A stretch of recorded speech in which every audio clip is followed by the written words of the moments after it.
The gentle breeze swept through Jetavana, carrying whispers of nature's melody. The Buddha sat beneath the ancient banyan tree. Around him, disciples gathered, seeking answers to life's perplexities. Among them, Ananda rose, his face marked by weariness.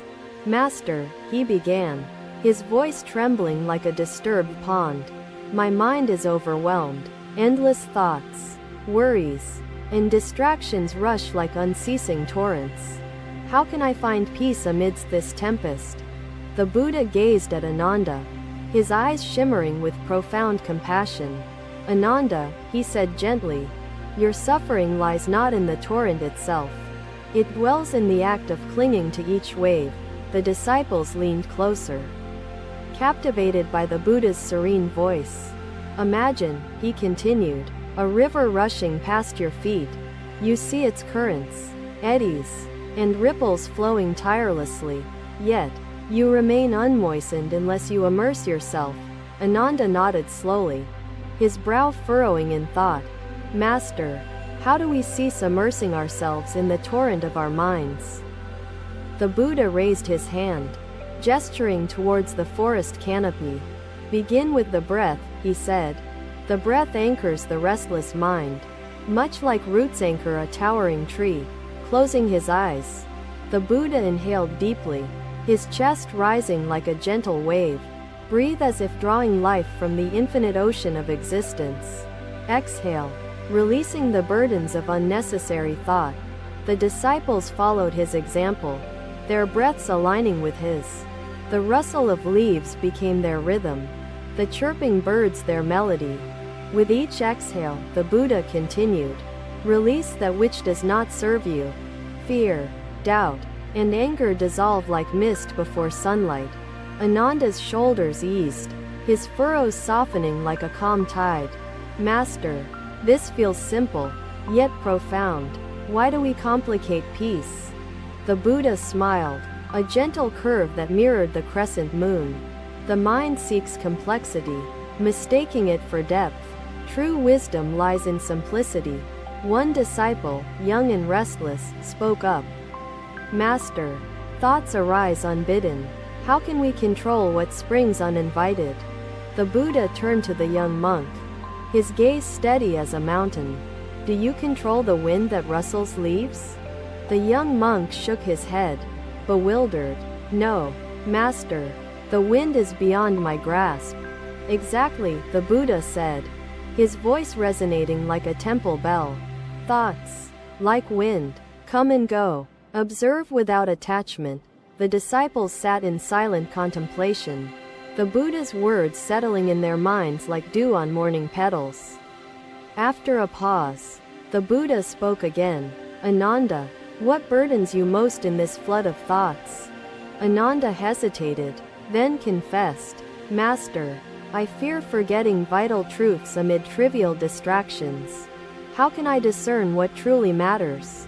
The Buddha picked up a handful of sand, letting it sift through his fingers. "Ananda, do you fear losing the sand that slips away?" "Number, Master," Ananda replied, "for what remains is what I hold most tightly." The Buddha nodded, the faint sunlight reflecting in his eyes. "Exactly, Ananda. Hold tightly to truths that nourish your spirit. Let the rest slip away." The disciples murmured in agreement, the analogy resonating deeply within their hearts. "Master," another disciple inquired, "what if the noise of the world drowns our inner voice?" The Buddha leaned forward slightly, his expression firm yet compassionate. "Withdraw into silence, like a turtle retreating into its shell. Silence amplifies the whispers of the soul." Closing his eyes, the Buddha remained still, his presence radiating tranquility. The disciples mirrored his stillness, their breaths slow and measured. Minutes passed like gentle ripples on a lake, their minds gradually shedding layers of noise. The Buddha opened his eyes, his gaze meeting each disciple's in turn. "Peace is not the absence of noise," he said, "but the mastery of harmony within it. Remember this always." Ananda's heart felt lighter, as though a veil had lifted from his spirit. Master, I understand, he said, his voice steady with newfound clarity. I shall let the river flow without grasping its waves. The Buddha placed a hand on Ananda's shoulder, his touch as light as a feather. You are the sky, vast and eternal. Let the clouds of thought drift without changing your essence. The disciples bowed deeply, their gratitude overflowing like an abundant harvest as they rose. The Buddha's voice lingered in the air. Return to your lives with this practice, he instructed. Mindfulness is not an escape, but a way to meet the world anew. The banyan tree's leaves rustled softly, echoing the Buddha's words as if nature itself had been moved. The disciples dispersed, their hearts imbued with the seeds of wisdom. Ananda walked away, his steps lighter, his mind clear. He resolved to practice the Buddha's teachings, navigating life's river with grace and awareness. The Buddha remained beneath the tree, his eyes closing once more. A serene smile adorned his face, as timeless as the truths he shared. She had nothing left but the clothes she wore and her unwavering spirit, he began. Yet, she offered her only blanket to a shivering stranger. Embracing compassion in her darkest hour, he shared. Around him gathered villagers, merchants, and seekers, each bearing their burdens of the mind. Among them was Kema, a prosperous merchant, his face shadowed by worry. Master, Kema began, his voice laced with tension. My trade demands endless attention. Numbers, prices, trends, and news. They invade my thoughts relentlessly. My mind feels like a shattered mirror. Fragmented and confused, the Buddha turned his gaze to Kema, his expression serene and understanding. Kema, he said gently, a mirror reflects only when it is calm and whole. Your mind, when fragmented by distractions, distorts reality. True clarity emerges only when the mirror within you is stilled. The crowd fell silent, their curiosity piqued by the Buddha's words. Bring me a bowl of water, he requested, his voice as steady as a mountain stream. A disciple quickly complied, handing the Buddha a simple clay bowl filled with water. The Buddha placed the bowl before Kema, inviting him to look. Tell me, Kema, what do you see? The Buddha asked, his tone inviting reflection. I see the water, Kema replied, his brow furrowing, its surface ripples with reflections of the sky and trees above. Indeed, the Buddha said, his voice carrying a gentle authority. Now, observe the surface again and strike it lightly with your hand. Kema hesitated, then touched the water, creating ripples that disturbed its stillness. Master, he said, the reflections are unclear now, distorted by the ripples I caused. The Buddha nodded, his gaze unwavering. Kema, the water reflects truth only when it is still. So too with your mind. When agitated by distractions, it fragments the reality you perceive. Strive not to remove every ripple, but to create the conditions for stillness. Kema bowed slightly, a hint of understanding lighting his features. Master, how can I calm the ripples of my thoughts, which arise unbidden in the chaos of life? Begin with presence, the Buddha replied, gesturing to the crowd. When you are counting your accounts, focus only on the numbers before you. Let the present task occupy your full awareness. When you tend to your family, let their faces and voices be your world.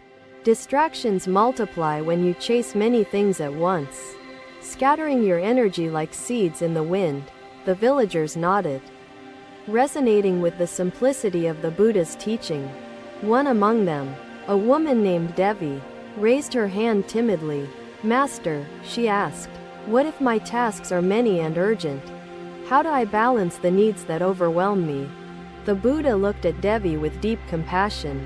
Devi, imagine a musician with a harp, each string producing a unique note.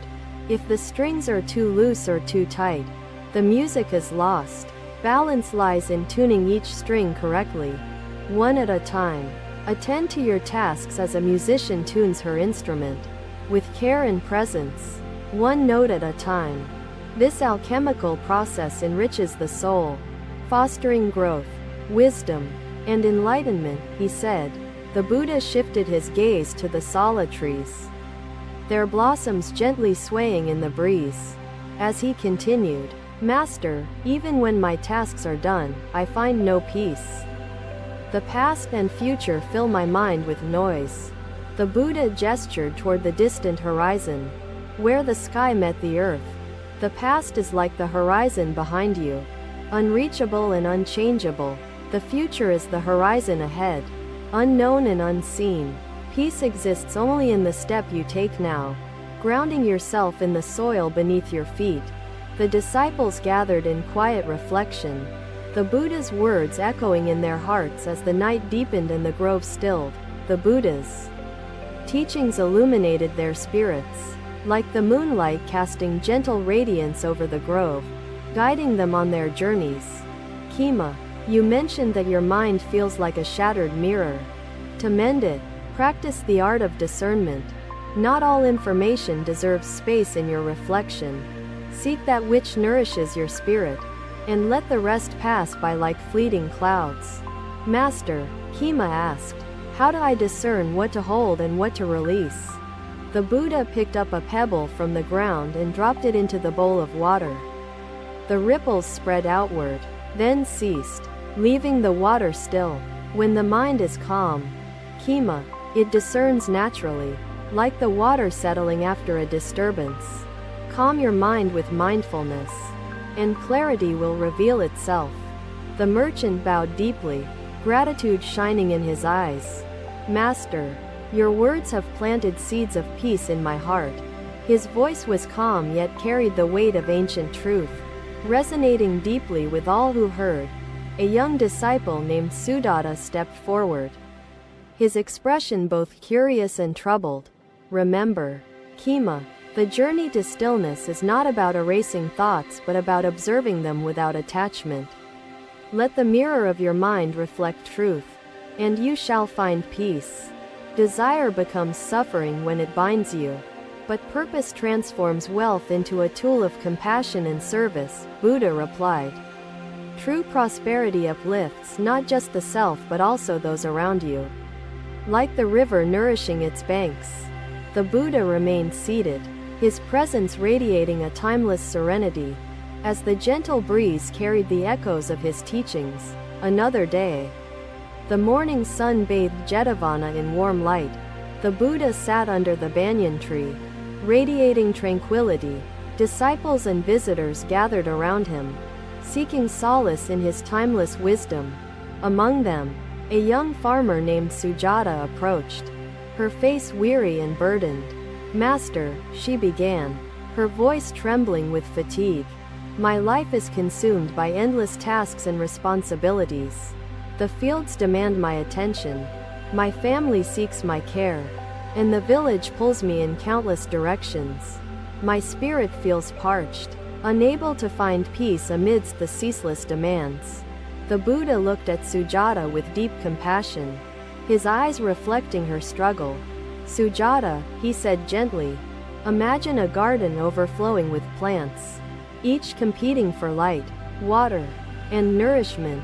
When the soil is overburdened, no plant thrives. Like the garden, your life requires balance and space for growth. To nurture peace, one must remove the weeds and tend only to what truly matters. Sujata nodded, her brow furrowing in thought. Master, how do I distinguish the weeds from the flowers when all tasks seem equally important? The Buddha gestured toward the garden surrounding Jetavana. Observe this garden, Sujata, he said. Each plant has a purpose, but not all belong in the same space. The gardener discerns which plants to keep and which to remove, based on their contribution to the garden's harmony. So too must you discern which tasks nourish your spirit and which drain your energy without reward. Another disciple, seated nearby, raised his hand to speak. Master, he asked, how do we make time for the flowers when the weeds grow so abundantly? The Buddha smiled, his expression serene and understanding. The gardener does not attempt to uproot all weeds at once, nor does he neglect the flowers entirely. He dedicates time each day to tend the garden with care and presence. Similarly, you must allocate your time mindfully, prioritizing the tasks that bring joy, purpose, and connection. By focusing on what truly matters, you create space for growth and harmony. The disciples listened intently, the Buddha's words settling in their hearts like seeds in fertile soil. They take what they need, leaving the rest, their freedom unshackled by excess or fear. His disciples nodded, their hearts absorbing the simplicity and depth of his teaching. Take these pebbles, Sujata, and carry them in your hands, he instructed. Sujata complied, her hands now heavy with the weight of the pebbles. Now, the Buddha continued, pick up another pebble from the ground without dropping any of the ones you hold. Sujata struggled, her hands trembling under the weight. Master, she said, I cannot. My hands are already full. The Buddha nodded, his gaze steady and compassionate. Exactly, Sujata. When your hands are full, you must release what is unnecessary to make space for what is important. Begin by letting go of tasks and distractions that do not serve your well-being. With each release, you lighten your load and create space for what truly matters. The crowd murmured in agreement, the simplicity of the Buddha's teaching resonating deeply. Another villager, a young mother, spoke up, Master, I fear that if I let go of certain tasks, I will disappoint those who depend on me. The Buddha turned to the young mother, his expression kind and understanding. Disappointment, like a passing cloud, is temporary and often born of misunderstanding. True compassion begins with self-care. When you nurture your own well-being, you are better equipped to serve others with clarity and strength.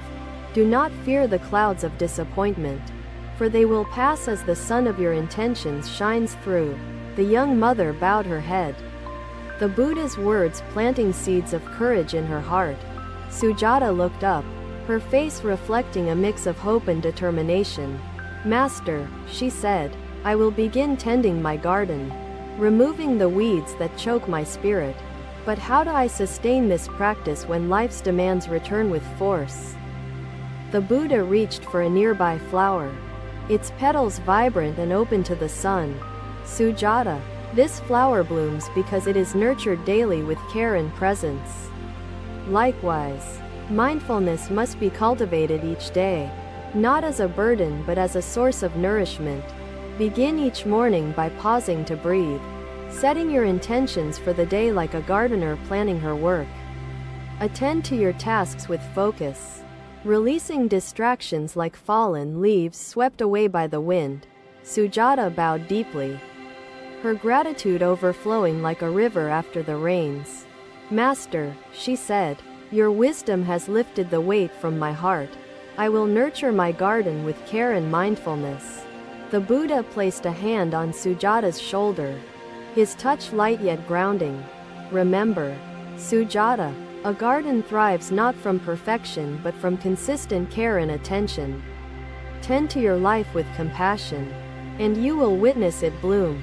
The villagers dispersed, their hearts imbued with the Buddha's teachings. Sujata returned to her fields, her steps lighter, her spirit renewed with clarity and purpose. The Buddha remained seated under the banyan tree, his presence radiating timeless serenity, as the gentle breeze carried the echoes of his wisdom through the garden of Jetavana. Meditation centers the mind, training it to observe without attachment or aversion. He demonstrated with a moment of still silence, the flame steady in the background. Thank you for watching. Buddha's teachings are always with you. Subscribe to our channel and we will see you in the next video.